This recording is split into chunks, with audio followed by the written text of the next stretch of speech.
Brilliance Audio presents Truth of the Matter by Jamie Beck. Performed by Tanya Eby, Lauren Ezzo, and Janet Metzger. 10 more minutes. 15. Tops. I can stick this closing out for that long without falling apart.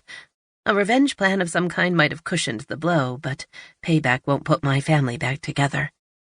I've survived losses before.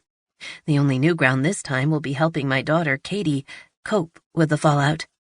I have a plan for that, but at present, I'm best served by relaxing my shoulders, sipping my water, and maintaining my carefully blank expression.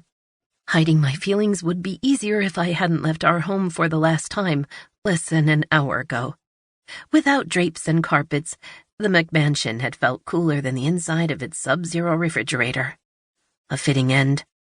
Recollections of those final moments spent in the foyer bombard me.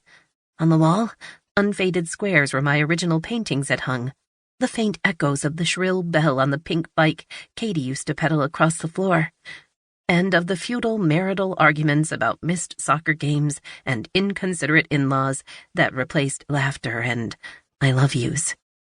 The aroma of cocoa on rainy mornings spent seated in the family's room window bench, where I'd stare past the pool to the wooded perimeter, wondering how I could be a mother and wife, yet so lonesome. Like shadows, my memories record the history of a family that will no longer live under one roof, of the atrophied dreams and broken promises flayed by the sharp blade of divorce. But the worst part of my morning was the look on Katy's tear-streaked face before she jumped into the yellow Jeep that Richard bought her on her 16th birthday, and sped away from me like a canary freed of its cage. Now, while the brokers leave the conference room to confirm the wire transfer and the buyers exchange a celebratory kiss at the other end of the table, Richard turns to me. Jim will be in touch to finalize the transfer of stocks and other things before the end of the week. It's not surprising that my husband of 17 years treats the end of our marriage as nothing more than another negotiation. His emotional IQ is dipped in direct inverse relation to his legal career's spike. He's probably quite self-satisfied for being so generous with our divorce settlement. But honestly, I'd prefer less money in exchange for seeing even an ounce of regret in his eyes. I say nothing about the stocks because thank you seems unwarranted for something I earned in exchange for years of waiting patiently, raising our daughter largely on my own while supporting him as he built his practice, on the promise of the life we would one day share. Surprise!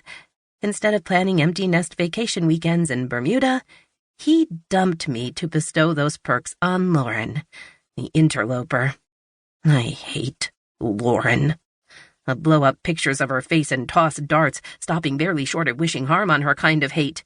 And I've never hated anyone in my life, so I haven't mastered control over the crippling surges of vengeance. It's frightening, to be honest, so I redirect my thoughts and ask Richard about his plans with our daughter. Where are you taking Katy for lunch? At the first hint of his confused expression, I grip my purse to keep from pounding my fists on the table. Don't tell me you forgot.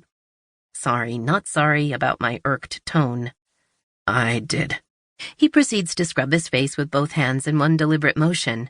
God, that annoys me. Each gesture, word, and outfit is chosen with care. I promised Lauren.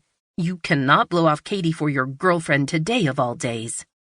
Technically, Lauren's his new fiancée, but I won't give her that respect.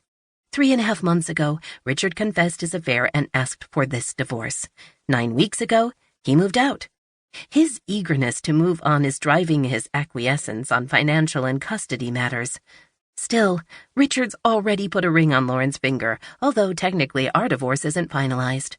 Lauren sees you plenty. Katy needs your reassurance today. She's having a rough time with the changes. Please be there for her, Richard. Finally, the tiniest trace of guilt disrupts the cool surface of those Pacific blue eyes.